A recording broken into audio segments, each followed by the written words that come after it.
20 people are charged in the first arrests made by Florida's newly formed Elections Crime Security Office. Governor Ron DeSantis says those people should not have been allowed to vote in the 2020 elections.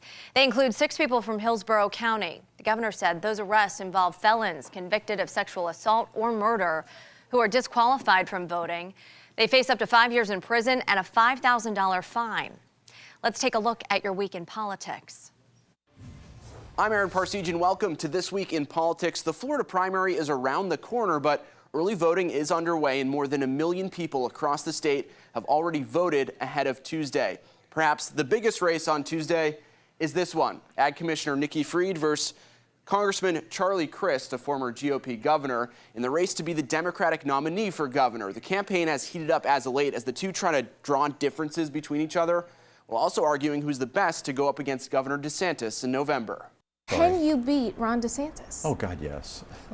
Yeah. I mean, you know, he's been a disaster as a governor. Can you beat Ron DeSantis? Without a doubt. What he has done is divided our state and made a lot of people angry and filled with hate.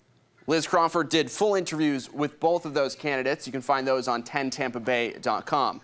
Meanwhile, the guy they're trying to unseat, Governor DeSantis, was in Newport Richey this week where he addressed the statewide teacher shortage and announced new initiatives to address it, including putting veterans in the classroom. If you look at places where we need to fill spots, where better to look than folks that have already served our country in a variety of different ways.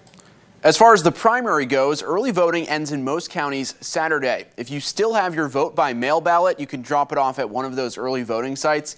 If you hang on to it until Election Day, bring it with you to the polls so it can be canceled out and you can vote in person instead. Now, to find your polling place or what else is on your ballot, check out our voter guide on 10tampabay.com/vote. In studio, Aaron Parsegian, 10 Tampa Bay.